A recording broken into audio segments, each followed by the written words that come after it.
So this is LadyMyya. Hello, you guys. I'm grateful that you guys are joining me. This is your free will with LadyMyya. I am joined by a very special individual. Okay, special, y'all. This man start talking, and you will sit up there and be like, that makes sense. That makes sense. And there's always something that is so pivotal in the moments and in the things that he say.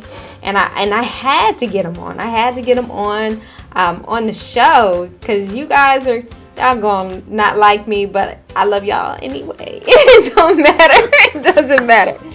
So my Mayan tribe, please welcome Mr. Chris Berryman. Hello, Myya. How you doing today? We are wonderful, sir. We are wonderful. I thank you so much for your opportunity. I know this was kind of last minute for you, but I do appreciate it. I really do, because you have so many just kind words, and you're always trying to empower people and get people to just not stay still and be stagnant. And I think that is such a blessing, because in the time that we are in, Yes, Myya. I just truly believe not only can we bring humanity together, I truly believe we can bring humanity into the business and beyond, because the one thing that interconnects us all is our very humanity. And once we tap into that, I truly believe it's like almost like Field of Dreams. If you build it, they will come. Mm-hmm. Yes, for sure. And hey, I'm here. Yes, that's what we're going to do. So, you know what? I do want you to be able to properly introduce your foundation, please, sir. So please. Oh, absolutely. Of course, I am Chris Berryman, coalition builder and founder of Bringing Humanity Together. The way that we started out our organization is by simply doing these kind of calls. I've been talking to thousands of people from around the world, and we have a great and growing team here at Bringing Humanity Together, which Myra has just been so humbled and honored to even know about who we are, because we got connected on Clubhouse, and next thing you know, one thing leads to another, and there it goes. It just starts from there. So, and see, that's what the beauty of how this is all started, because for me, it started for me about 15 years ago. I was sitting on my couch, and I was asking this very question: should I be working for people or with people? But I made that choice. And to me, ladies and gentlemen, choice is the ultimate path to freedom. I said, yes, I want to be working with people. And it just started off from there. And then when I was a corporate recruiter for a solo company here in Lakeland back in 2017, and I was asking applicants and candidates questions like these: do you want to be a part of something bigger than of yourself? Do you want to leave a living and lasting impact every day in every way? Do you want to help others and get them to where they want to go? Maybe not necessarily in business, but it can be, but maybe more importantly in life itself. Then the thing really started chattering in my head, Myya, and then next thing you know, I'm surrounding myself with people who know what they know far better than me, like Carla, like Sandy, like Anno, like Christina, Stephen, and Michael. And our community is growing, and it's all a testament to what I had with my vision with all this. Is just simply have the conversations first. Talk to the heartbeat of humanity and find out what humanity is truly asking for not only them to be able to express their humanity in their own unique way, but also to lead with their humanity in their own unique way. And that's really how it all got started, is just by simply having those conversations and just saying, hey, this is who I am, this is who I'm going to be. And not only will I lead with my humanity, I'm going to give people a platform and a place and a space that they can express that humanity and really invite the power of positivity, the power of possibility, the power of intent, everything that interconnects us all, like I said, can really grow and thrive from that place. Because I truly believe if you let a conversation be for what it is, or an opportunity be there for what it is, and you just let it be, I dare to say that it can even be a point of transformation that comes out of that. And that can be truly powerful, because not only is it something that you create with somebody else or with a group of people or whatever that might be, but it's literally a gift that it can be shared by all, and you can be a part of that gift, because I truly believe when you are in this thing that is life, every day that you've been given is literally a gift, not only to give, but also to receive. And that's the way we really truly think about that. And the mission statement that we go by here, and it's also my personal mission statement too as well, is simply this: if I help you, you help me, then we help we. And I love that. I think that is so awesome. And I look at it like, why is not everybody using that? Because it's simple. It's like, why are we not, like you said, the KISS method, right? Keep it surprisingly simple. Yes, keep it surprisingly simple. And I'm like, this would stop us from, basically short-circuiting, because, most of us are stressed. Most of us are not even dealing with life as is properly. And so, if we only thought about, keeping it simple and pulling back on a lot of the things that we try to take on a daily basis. I mean, let's look at, because if we talk about it too much, you're going to be talking about me. So, I'm like... See, this is what I truly believe, is like when you keep it surprisingly simple, yes, and you embrace that, you can go into this other dynamic too as well. I truly believe in this too as well. If you're willing to let go of what you fear to lose, you have nothing to fear and you have nothing to lose. And if you can do that, I truly believe there's nothing that we can't do in our own lives, but in the lives of others. It's those very simple things that can add up to those great results or those great impacts. Very true. Far be it to me to even contemplate, even fathom, because it is surprisingly simple. It can be there, but we just have to, in our mind, think this can be done, this can be achieved, this can be taking place.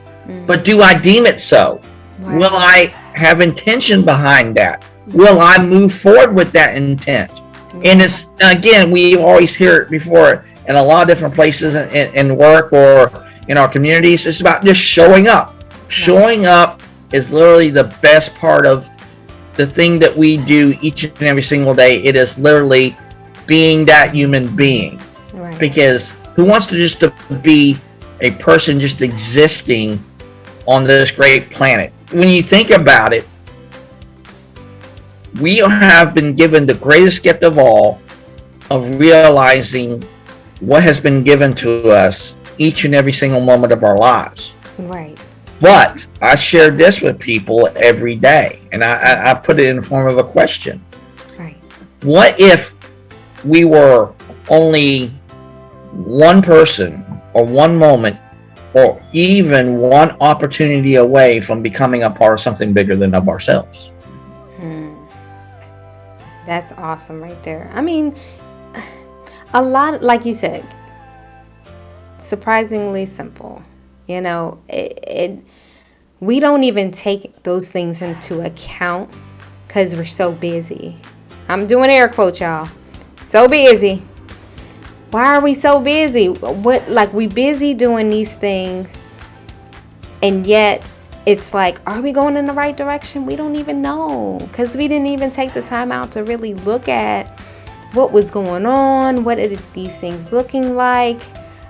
Is this a true beneficial situation for myself and the people that's around me? Like, that doesn't make a whole lot of sense. And then we go nowhere. And now we did all this work for nothing. That's what we do. And no. So if we can help other people with that energy, do you understand how greatly appreciated you would be? That would be good, right?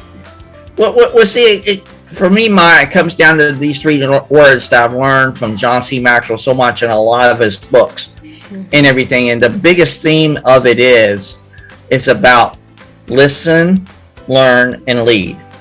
I truly believe we become better listeners, then we become better learners, and then we become better leaders. And leadership can be for everybody.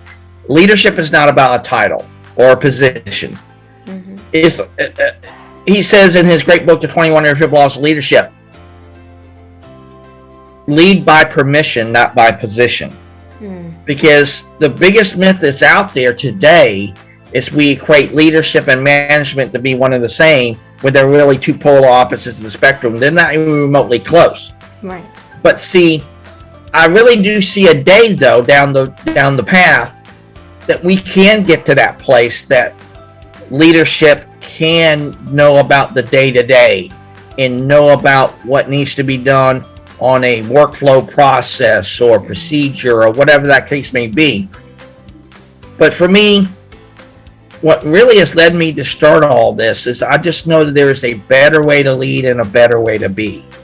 And the more that we get tapped into who we are and what drives us by our missions, our passions, our purposes, our goals, but yet recognize those things will change. And we know change is a constant. But how do we adapt to that change? I say it simply this way. Embrace the change and be the change.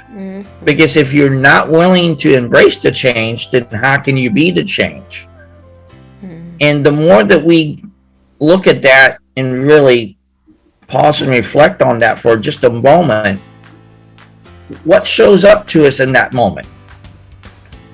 I believe the moments that come in our lives, Myya, maybe just like an opportunity, far and few in between. But more importantly, it's what we do with those moments that maybe not only will define us, but maybe define the legacy that we leave, but also maybe define maybe the path and or legacy that we also leave to others. And that's truly powerful when you think about it, that I'm having an effect into someone else's life, or even a family or whoever that might be, organization, whatever. That I am literally having that impact in such an exponential way that that legacy is being left for them, and they're going to come back maybe 15, 20 years down the line and say, hey, Myya, what Chris said on that recording that you had just really moved me. How do I get a hold of him? Right. And see, those are things that are so, you can't put a price tag on that. You can't. It's like I tell people every day, the next currency of humanity is not going to be rooted in money. It's going to be rooted in value. And once we showcase that value to every single person on this planet, whether it be in business, whether it be in our grocery stores, in our communities, to me, when you think about it, it's to its simplest form. The very same community that you live in is the very same community that you work in. They're interconnected, they're intertwined. It's already there.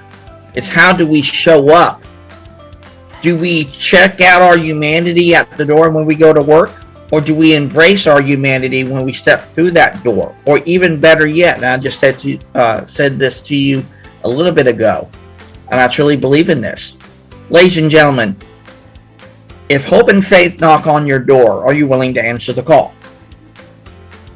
Are you willing to be intentional enough to answer that door and open that up and take that first step into greatness? Because everyone can be great if they deem themselves worthy enough to be worthy. Because if you're not even thinking to yourself, I'm not worthy for this, I can't do this, I'm not going to be able to shine, I'm not going to even light a path for somebody else, or even more or less myself. See, I don't believe in that, ladies and gentlemen. I was told at a very young age of 3 things that happened to me when I was younger.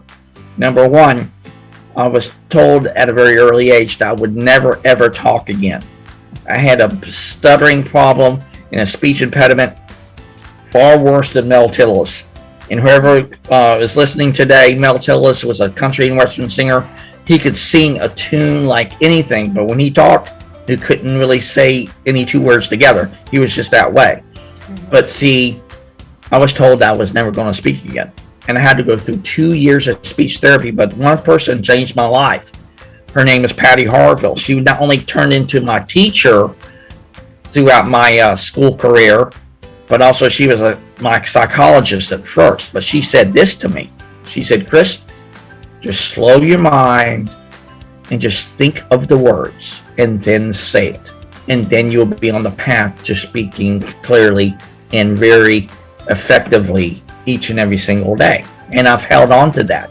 But then, like I said, the two other things that was given to me at a young age is I had a slow learning disability and an emotional handicap disability. But see, ladies and gentlemen, I don't look to them as disabilities anymore. I look to them as abilities and gifts. We have been given gifts to us each and every single day. And to me, the gift that you never used is the most wasted and precious gift of all, because we have a lot of them to share and to also to use, because people give it to us every day. We have it in ourselves every day, but then again, we also have it to give out to people each and every single day. And like I said before, are we that one opportunity or that one person or that one moment away to not only step into our greatness, but also help others step into their greatness and become a part of something bigger than of ourselves? And I believe we can do that. We just have to be willing enough and recognizing of the opportunity that comes before us. Because if we can do that, what can we not achieve or do or impact people in a great human way, like probably no other time in human history? And I saw this. I really have. I saw this with a passion to such an extent, I just knew this was the way to go. I said to myself, you know what? I'm not going to build out a business traditionally. I'm just not going to put up a building and put it on the internet and then put out a product and service and hope to God to get a following. I said to myself, let's do it this way. Let's do it differently and probably get to the heartbeat of humanity first. Build the following first. Get to the heart of what humanity is asking for and really wanting to have those conversations to speak about and giving them the space and place to do that.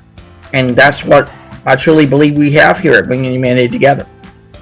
Yes, I'm excited about that, because it's just like, anything that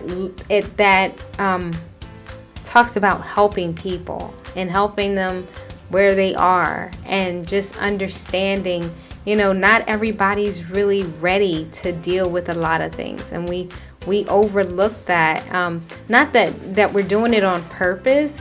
However, it's just more so like, if it didn't happen to us or it didn't happen to someone close to us, we don't think about it, but when you're right here, you're right now, you're on your free will with LadyMyya and Mr. Chris Berryman.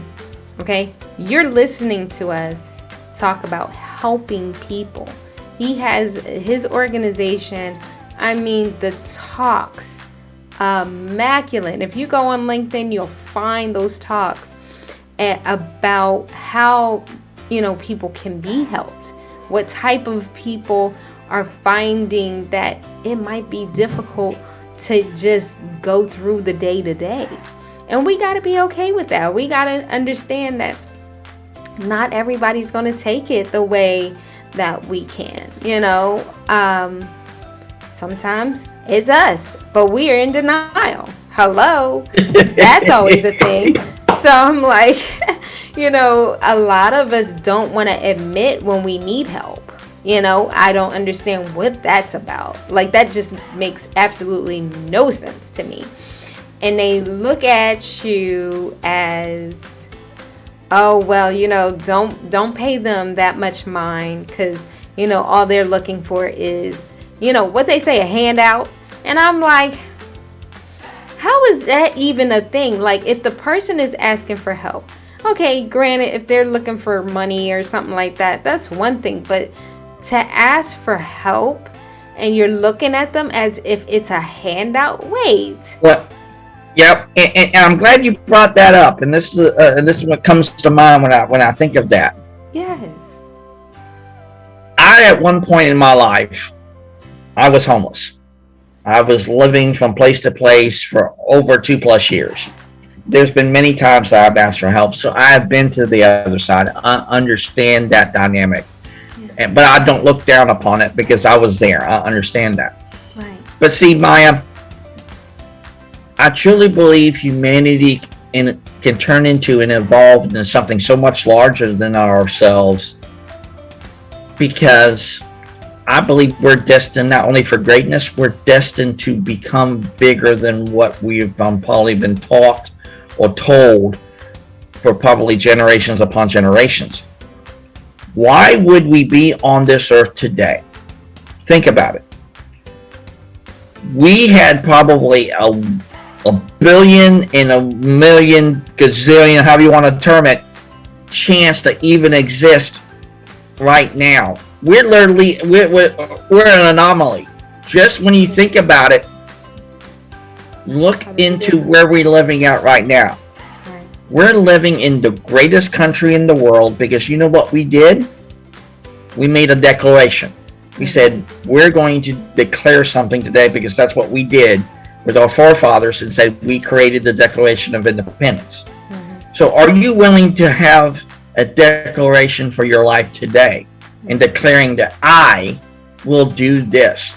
This is what I will do moving forward. This is what we will do moving forward. This is what we will attain and be for the next generation. And it gets me to that very quote from what Robert Downey Jr. said back in Iron Man 2, and I believe it's so powerful, but I truly believe in it. It's when he said this: it's not about you, it's not about me, it's not even about us. It's what we truly leave behind for future generations is a legacy. But see, I add then this part in. I dare to say a living and lasting impact. We can have that living and lasting impact far after we have gone from this place. Even though we will not be here in a physical sense, the legacy that we leave not only to our friends and family is going to mean a lot, but what is the legacy are you willing to leave for Carla or Sandy or Christine or Christina or Anno? How's that going to show up to people that maybe 15, 20 years down the line, they call up Myya, hey, I saw that show a few years ago and it was really powerful and I just saw it on your YouTube or heard it on the radio. What's radio? I didn't know I had a radio box in my house anymore. What was that? They're gonna say, well, what was a clubhouse? Some people will say that down the line. I can see that happening. True. But see, that's the unique thing about legacy, is you just don't know how far it goes throughout space and time, just like an impact. It creates that ripple effect. Yeah. And that ripple effect is so powerful because it goes right back to what John C. Maxwell says in the 21 Irrefutable Laws of Leadership, the law of the big mo. Once you create that momentum, it just starts. It feeds on itself. It creates its own energy, and it's right there. I truly believe, Myya, we have that here now at Bringing Humanity Together. I truly believe it. It's only, I say it to people every day right now, the journey's only just getting started. And it's getting bigger and it's getting better because I just truly know how to show up to people. I just know what I stand for and what we will stand for. But more importantly, I'm comfortable in surrounding with people who know what they know far better than me, because you know what? I'm not doing this for me. I'm not. The reason why I'm doing this is, number one, I'm doing this for my wife so she never has to work again. Number two, I'm doing this for every single person who's on board with this journey and mission and purpose and calling, because I want to leave a legacy for them. Because like I said, it's not about me. It isn't. It's about them. Because if I can be the conductor or the coalition builder of all this, I know that's my place in space in all this. I do. I know it. But see, the true stars to the show are those very people, like I said, Carla, Sandy, Anno, Christine, Christina, Stephen, Michael, Lisa, and there'll be so many more others. I just know it's just like I said, it's not about me. That's See, a stack, if I can take a step back and let's say I don't want to have nothing to do with this. I want just to take 6 months. That's the beauty about duplication and replication. It can still run on its own, just like the law of momentum. It'll still go on and on and on. But what's the beauty about what we're building here is because we're bringing unique and different perspectives involved in it, that we can see it a different way or see a different path. And it's not a right way, wrong way kind of dynamic. It's just about showing there could be another possibility into that. Yeah. It's just like I said before on a call with you. If you can let that place in space be for what it is, there can be a point of transformation that comes out of that. And that is truly powerful. If we just let that go and flow, what can we not achieve or do? There's nothing we can't. Okay. Well, everybody, the names that he's actually talking about are the people that are involved in this movement, and they're just wonderful. Oh my goodness, soul to the earth, so super supportive and just loving and different things like that. And I mean, the resources these people come up with, like, whoop, okay, well, I mean, then there's that. So they're great people, and just, you know, all of them together and us, because, you know, I do join as much as I can. You guys got to know this is people really helping, you know, being a part of something and asking people, do you need help? I know a lot of times we don't want to ask, you know, it's, oh, I'm proud I'm a man, or I'm proud I'm a woman. Why? Like like if your life doesn't have to go so hard, right? If someone has the resources that you just haven't came across, why would you not use that? Okay. So thank you so much for joining me. This is Your Free Will with Lady Myya. I am being joined by a very good friend of mine, Mr. Chris Berryman.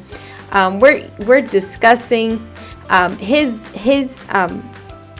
movement, and we definitely want to know what his free will is. So you know you want to definitely stay tuned. So, Mr. Chris, please tell us, because, you know, we've had that interesting conversation about what your belief system is. And I would love for you to please give us a little bit more of an understanding, to let us know what your free will is. Well, I just let things be. I just believe in the power of choice. I believe in the power of freedom. I believe, I'll take it back with this. I'm a big Star Wars fan. I truly, Star Wars has truly transformed me when I saw it when I was in my younger days, and it still transforms me today. But I believe, Myya, there's an inner force that resides in each and every single one of us. It's what we do with that that not only will shape us and define us for the rest of our lives, but also is what we sometimes don't do with it will also shape and define us for the rest of our lives. It's just the intentionality between the two paradigms. Which way do we go?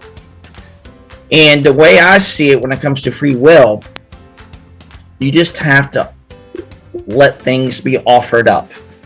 Just say, hey, I'm extending a hand to connect. I'm extending a hand to maybe be a guide on your journey, or you can be a guide on my journey, which literally, Myya, would turn into our journey.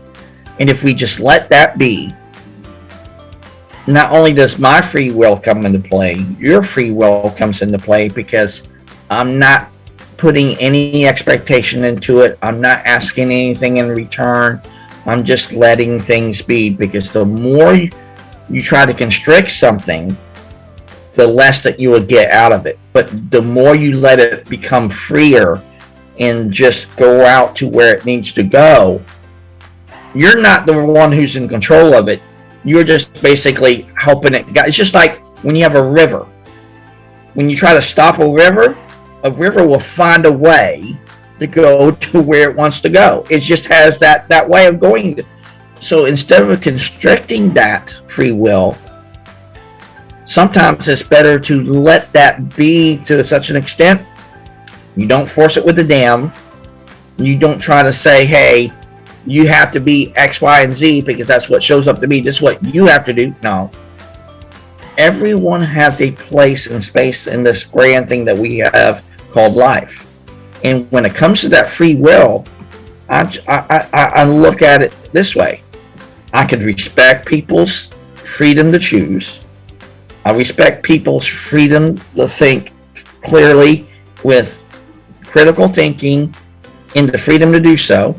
And then I let people make up their own minds on any given thing on any given time, because it's not for me to make up their mind, but it's for me to at least offer up, like I said, either a different alternative, a different possibility, maybe a different opinion, whatever that might be. But at least I can respect them and respect the opportunity to such a degree that it really creates that dynamic that, hey, I'd rather to be in a place of let's agree to disagree than not to agree at all and be then on two opposite sides. There should not be that kind of dynamic. I just truly believe that we can come together from a common purpose, common goal, common standpoint. We can do that. And I truly share this with everybody that I've come in contact with. We can do that as a human race. We can come together as a collective, as a community that is unity, but then again, come together from the things that makes us unique by design. Because the more that we embrace who we are, from the things that may not even be in alignment to one another, I truly believe that we can not only build upon the things that may not be in alignment to one another, but we also, of course, have that alignment that is in alignment with each other. So we can have both at the same time. We can literally build upon things that are foundational lines that we are rock solid on and we can build.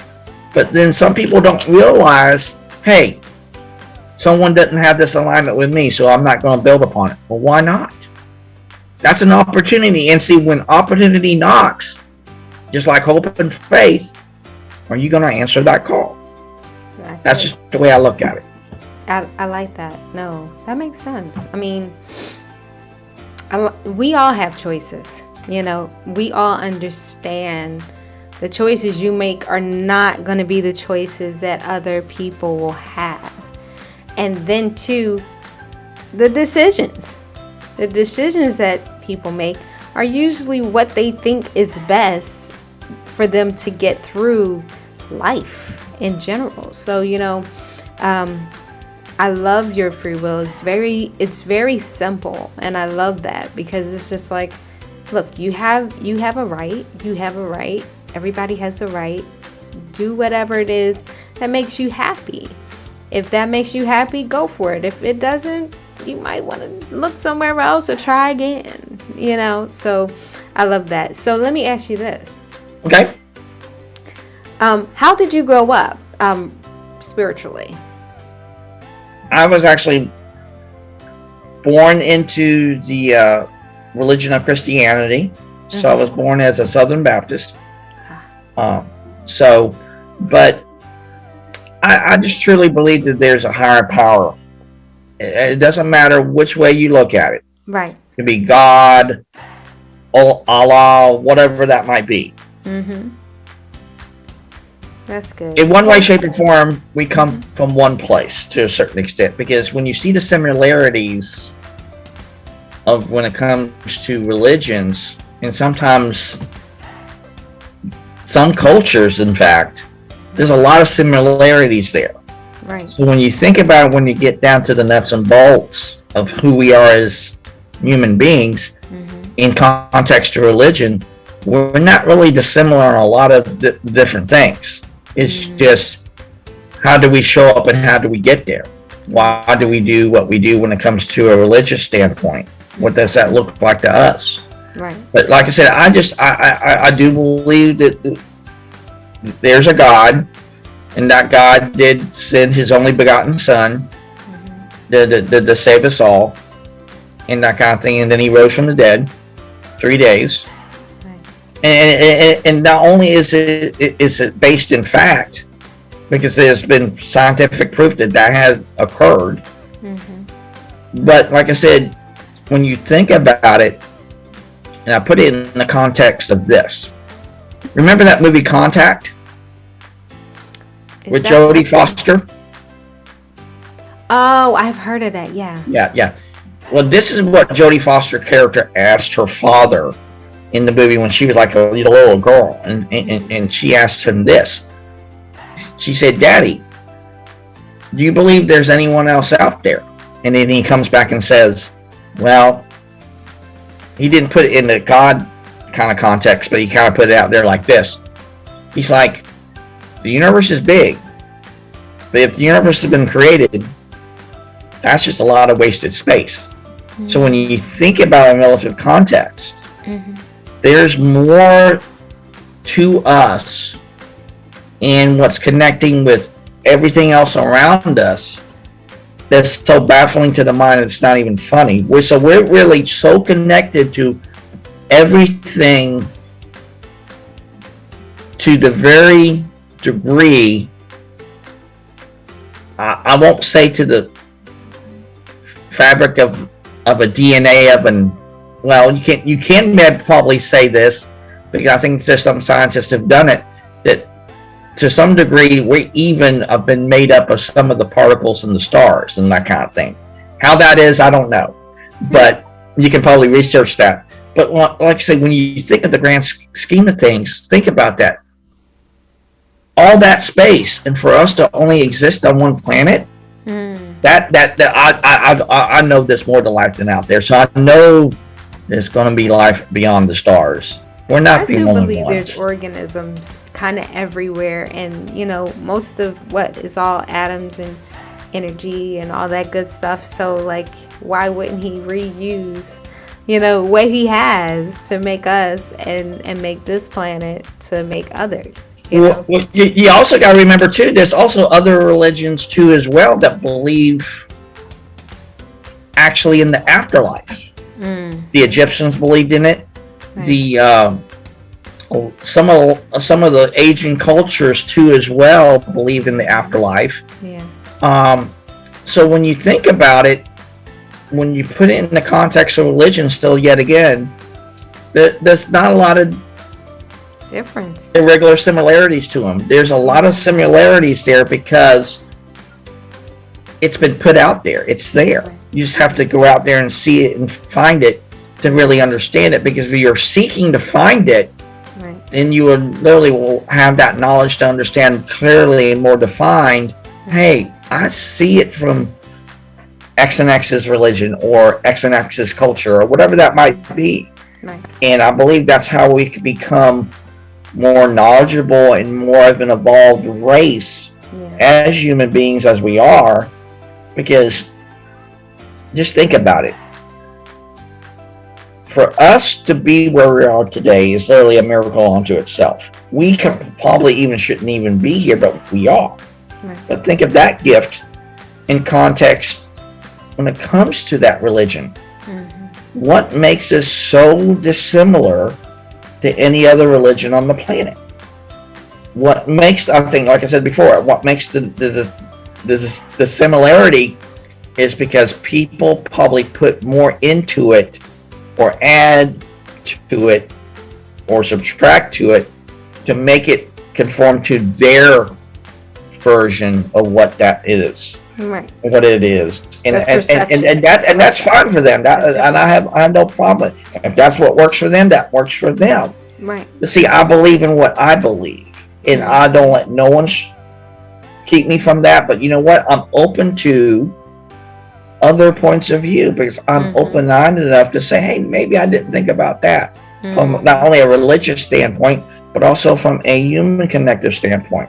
Yeah. Because how can we not be to the point of thinking, wow, my God, that resonated. I didn't think about that. Right. How powerful is that when you think about it? Right. Very, very powerful. I like the fact that, you're not one of those people that's just like, I don't believe in anything, or, I believe in some things. And I've told my kids this, and I said, if you don't stand for something, you will fall for everything. And so they knew, Mama don't play.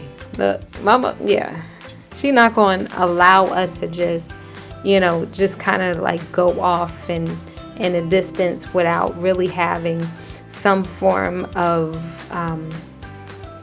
lifeline, in that regard. Because I'm like, you want to have at least something to connect to that's greater than yourself and myself, Mm-hmm. And like you said, it doesn't matter what you call that entity, but that and really just kind of, I want to say belief, but it is a belief. At least, yeah.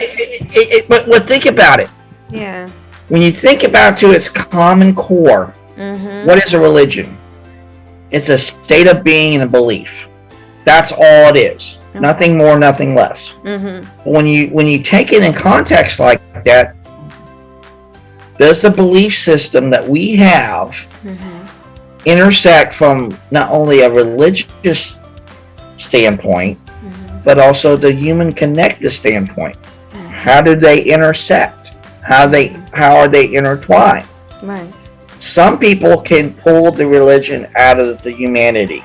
Some people, and that's where there's people that's called, I guess you could call them atheists or whatever, non-believers, whatever. Right. But see, that's okay.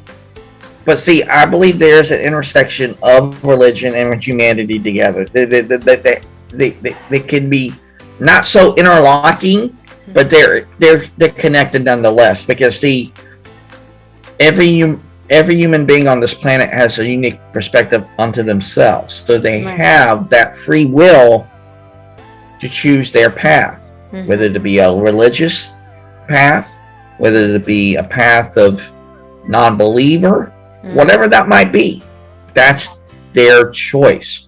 If we were given, okay, let me put it to you this way: if we were given the belief, and we knew that belief, and we knew it right from the very start, then that doesn't become free will. No, that's true, because it would just be more programming, correct? Correct. So for everyone whomever has not listened to this recording, I'm telling you, you're missing out. This is some really, really good information, and just the insight alone is something to take in, just to kind of like look at what you believe and what others believe, and understand that whatever they believe is okay. Right. And so it's funny, because I do recall my mother saying, because this is when my kids were younger, of course, and I said, well, what if my kids don't end up believing in God, and so she said, well, most of the time you find that when you get into a situation, and you don't have any other place to turn to, we always look, well, I tried everything else that I knew I could do. The only thing that is left is God, or a higher power, or energy, or whatever you want to call it.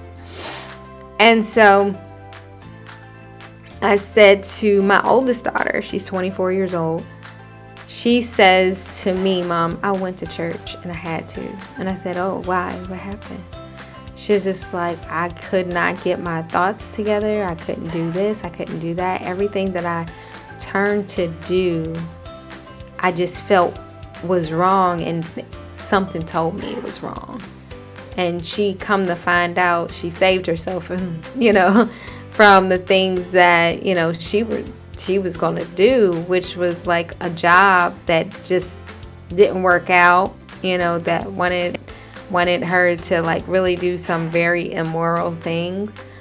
And I was just so grateful. Like, I'm glad that she has some type of, understanding that, okay, if you don't know what to do, and I'm not saying like, okay, call God. It's, that you're not alone regardless. There is an entity bigger than anyone and everyone. So, I mean, we didn't make ourselves. Hello. Okay, we did not do that.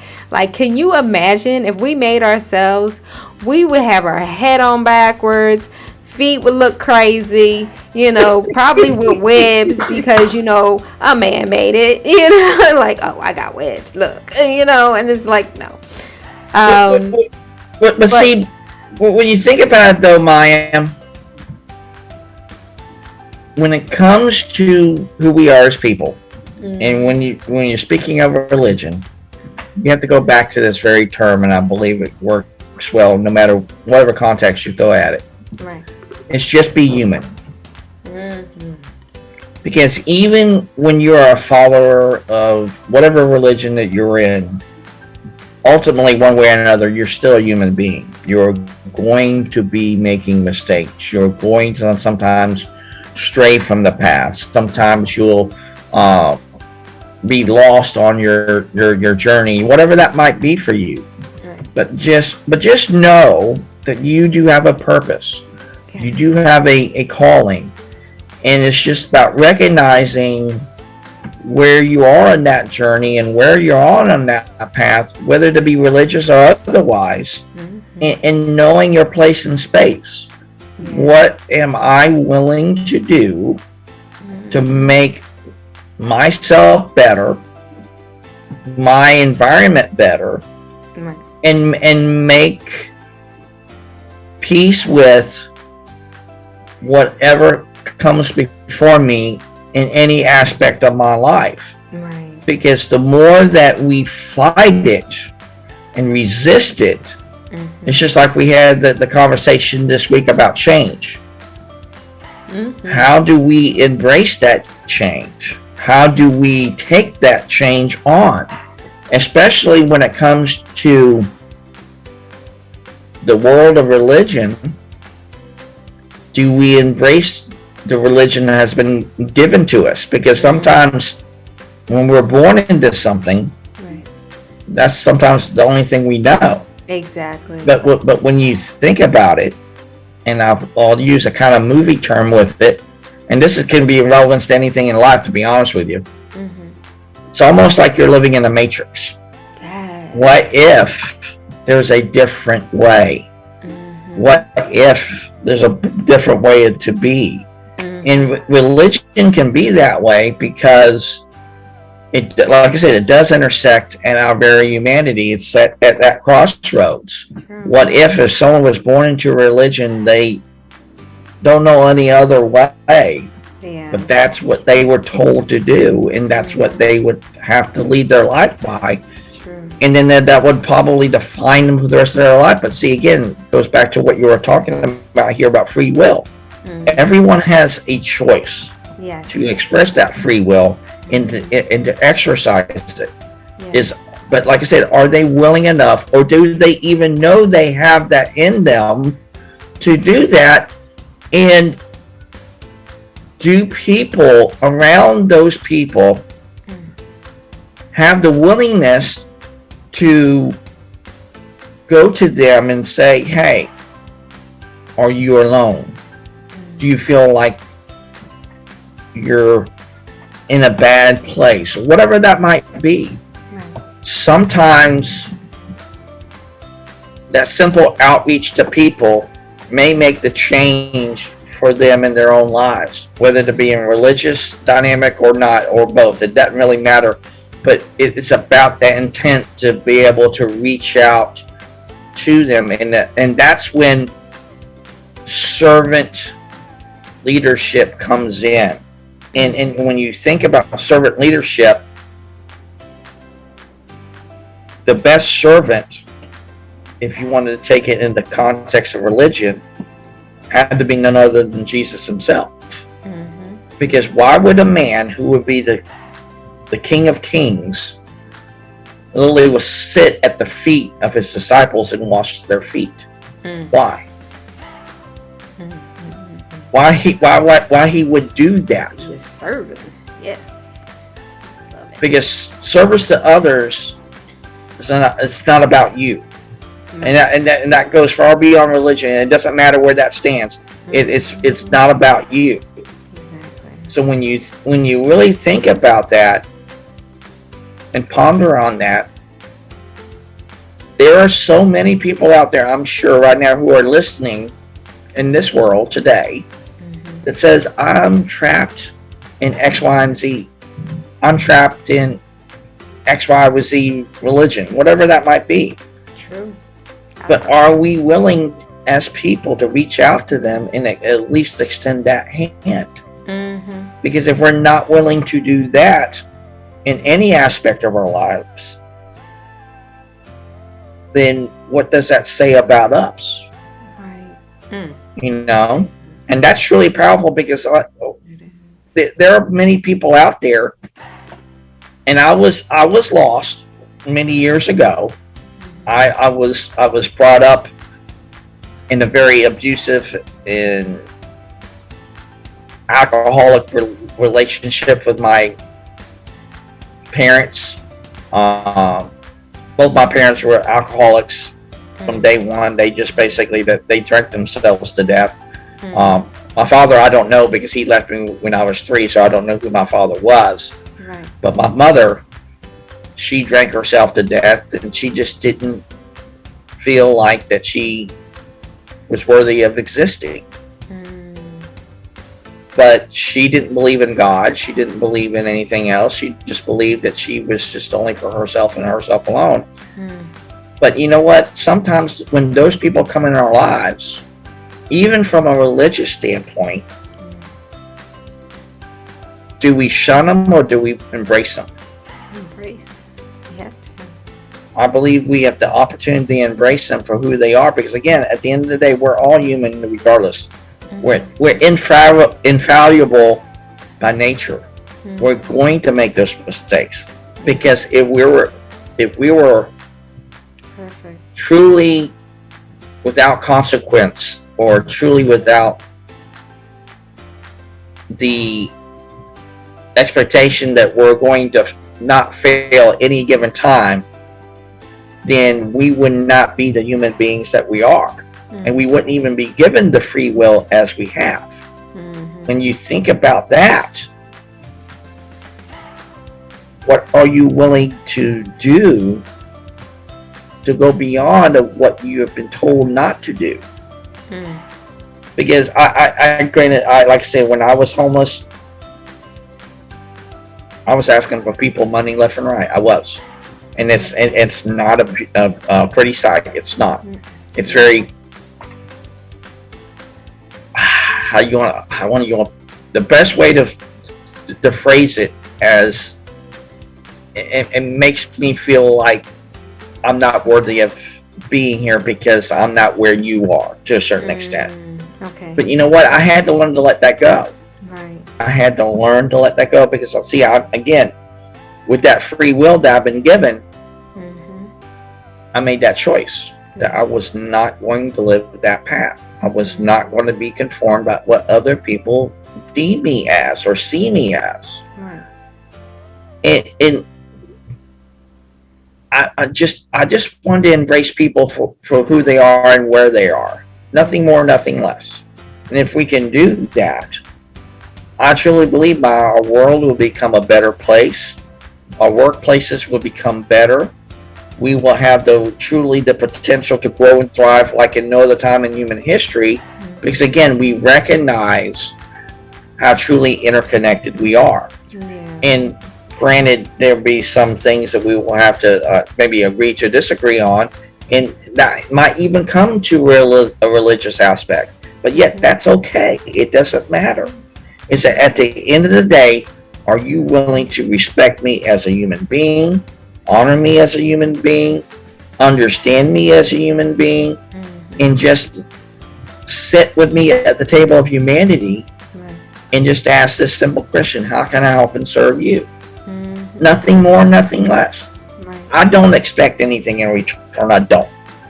I just want to be able to show up to people in the best way I know how to really connect, relate, and give back to people in the best way that I can. I'm not going to be like Superman coming on with a cape on my back and saving the day. I'm not going to be that person. I just know that. But what I can do is show up to the best of my ability and answer that call when it knocks and walk through that door and just show up. And that's all I can do. And if I was Superman, I would do everything I can that Superman does, because I truly believe that we can all be that hero to others. And I'm saying, again, it's not about me. I don't want to become the hero and make it about me. I want to be that person who are just so selfless, because that's just the way to be. And see, I'm going to go back again to Star Wars. Yay. And the reason why I say that is because the Jedi are selfless. They don't think about themselves, they think about others.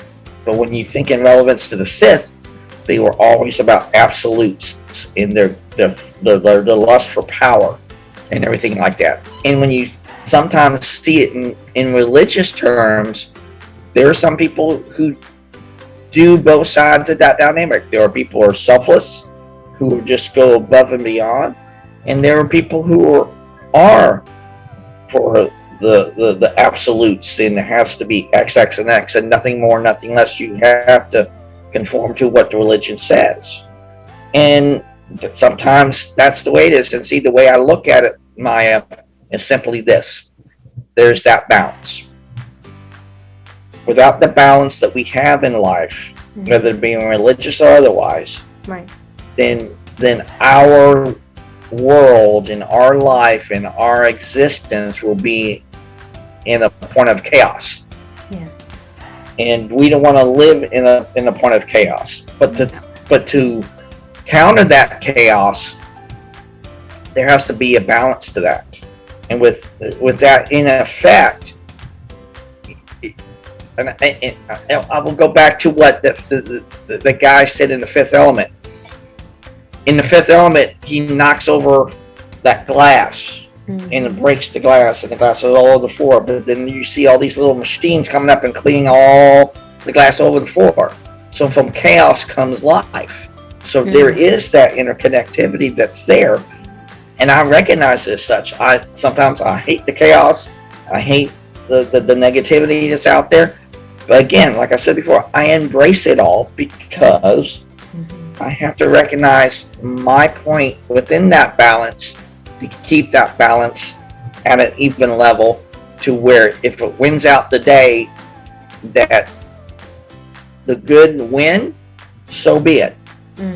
But if the bad takes over, the best thing I can do is stand up and take that fight to them and say,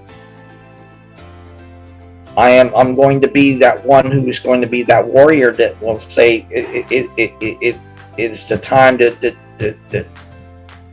create that balance yet again. Because if I don't do that, then what am I fighting for? What am I standing for? You know, and it doesn't matter what you're standing for in a religious context. It doesn't matter what you stand for in a human context. It's what are you willing to take that stand for? That's the way I just look at things when it comes to that. That's just who I am. That makes sense. Oh my goodness, that makes sense. Okay. So like, you know, a lot of us, we have it in our minds that because my parent did it and they did so well at what they believed, this is what I'm going to believe, and I'm going to stand solely on this because of what I saw or the experiences that they had with, you know, that specific religion. And for me, I do believe, like you were saying, like you just gotta be a servant. And I'm like, why is there not a religion for that? I don't even understand. I don't know. Maybe, maybe we just don't know the name. Well, I'm kind of glad you said that, because I don't want to throw controversy into this, but I will just say this. Do it, sir. This is your. Okay. This Okay, is. I do it. I do it. There have been, from what I know of, Yes. there have been two religions that actually have been brought up basically out of nothing. Mm-hmm. There's and I'm sure you can look it up, but people have gone to the extents and lengths that they actually have made the Jedi code of religion over in England. Really? They have literally, they have done that. They made that a religion. And everything. But also get this. There's an author years ago who was the author of Dianetics called L. Ron Hubbard. Oh, yeah. Yeah, L. Ron Hubbard. Mm-hmm. He's the actually founder of the Church of Scientology. And that's how I got started from that very book. Mm-hmm. Mm-hmm. So when you think about it, even traditional religions sometimes doesn't have traditional religions. They come from different points of view. Exactly. And when you think about religion, that when it comes to its basic fundamentals as well, it's basically just literally a point of view. It's just like the Jedi have a different point of view than the Sith. Mm-hmm. The Christians have a different point of view than non-denominational. That's fine. Yeah, it could be anybody. You can put the context where it to be the Buddhism or what's the one with Jehovah's Witness. Jehovah's Witness would be another one. That's a good one. Muslim. The Muslim religion, yes. Mm-hmm. But again, I will go back to, there's a lot of similarities to a lot of them. A lot. It's just like, look at the architecture, a lot of different cultures. Like when you go to the Mayan temples, look at the pyramids and how they were constructed versus the Egyptians. Exactly. Oh, yes. So you see how the similarities are there? Yeah. And see, like I said, when you think of religion, it's not dissimilar from one to the next. Like I just said, it's about a different point of view. Yes. How do we view that? What does that show up to us? Right. And for me, like I said, that's the only two religions that I know of that literally have been spawned out of nothing and has turned into a religion is, like I said, the Church of Scientology, because it was based on the book of L. Ron Hubbard, which is Dianetics. Right. And the other one was, like I said, literally a group of fanatics of Star Wars that literally created their own religious sect called the I think it's the House of the Jedi or something like that. I'm sure you can look it up. But they literally, that's their code. They live by. There's one more, but I'm trying to remember the name of it, the original name of it. It's called Religious Science. It's very old. It's like 1870, 1840, something like that.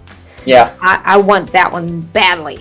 Like, because just to find the dynamics of it is more pure, in that regard, because it gives you the chance to really see and really understand what your energy is. Correct. And why you have as much as you do. So, I mean, yes. And that will show up to different people at different times. Yes. And see, not one religion is conforming in really for that very person if it's not meant for them.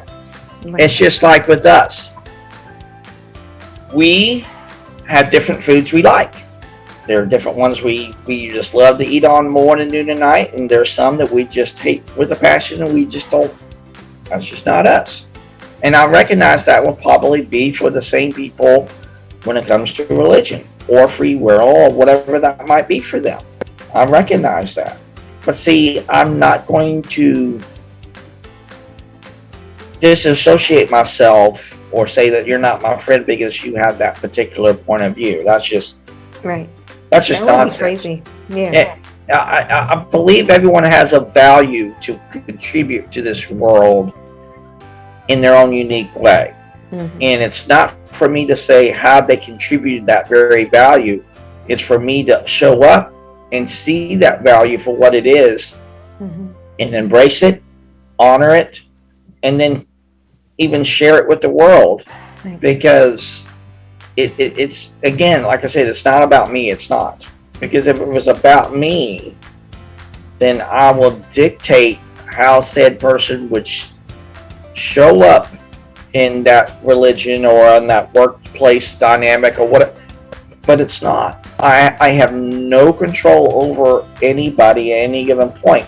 But what I can do is maybe hear them enough, understand them enough, and of course, like I said before, meet them where they are, maybe in just enough of a way that shows up to them that says, hey, I think Chris can see my point of view here. Yes. He may not see it all the way, but he sees it. At least he wants to. Yeah. Yeah. Because that's the thing, y'all. Come on now. Super saves. I know everything is not going your way right now in the conversation. However, this gives you another viewpoint of what is out there, what people may be thinking about as well. You can't really minister to people in a way that is so just one way.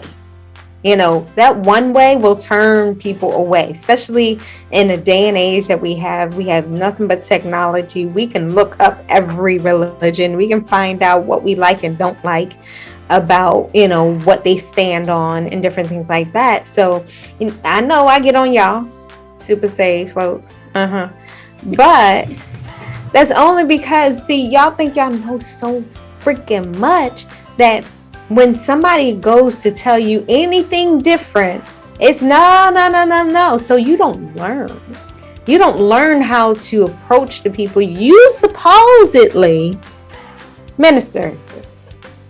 No. See, because now you don't have a leg to stand on because you got one bad leg. Okay, let's go with that because it's more so, you know, so much you can't be taught anything, and nobody can, you know, have a conversation with you good, because all you're gonna do is try to dismiss everything that they say. When you have a conversation, you have to understand that people can actually hear you better when you're having a conversation. Chris and I, we've had this conversation. Oh my goodness. I mean, we're both in agreement, but still, you know, it took that time to have that conversation. You know, the wanting to know what, you know, what are you doing? How do you believe? You know, what's, you know, what is the thing that made you believe that thing? You know, so that I can understand, so I won't step on nobody's toes. I just feel like that's something that we could actually use, because, like, you know, we gotta hear, we gotta listen. Like he said, listen, learn. What was the other one? Listen, learn, and lead. Listen, learn, and lead. You can't lead nobody if your eyes are covered. You can't. I'm sorry. I mean, that's your fault, but you know, still. And I feel like, you know, a lot of the times we think we know so much, and I read the Bible backwards and forwards, and I'd be like, okay, so tell me what's on page 204, midway down. What did Jesus say? You know, like, no, you're not that good. Okay, understandably so. And I'm like, a lot of people say, you know,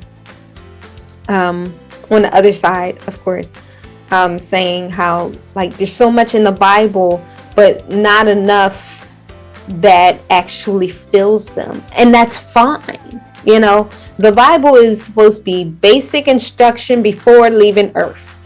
Basic, people. Did you hear that? Basics. So when you get to the point of understanding your spirituality, do you understand you only know the basics? You're not an advanced level at all? Really? Truly? Because that's basic. Okay, so anyway, I'm sorry. If I offended you, tell my producer. And if you didn't like it, he'll call me. It's fine. It's fine. But I appreciate you so much, Chris, because like this was a conversation that I truly wanted to have, and you had it in a way that it was simple, it's very understandable. It wasn't nothing crazy like, oh, well, God is, and you know, God ain't, and blah blah blah blah. You know how most folks is when they get on that religious soapbox. You know, I got mine too, but you know, it's more so to keep people to have an open mind, right? It would just make more sense. But I appreciate you guys really sticking in for the conversation, because I do believe this conversation was very much needed. And you guys, you know what? If I got time, I'm going to give you a treat. But I love you guys to pieces. Join me next Sunday, and I will talk to you guys later. Bye. See you later. Have a good one, everyone.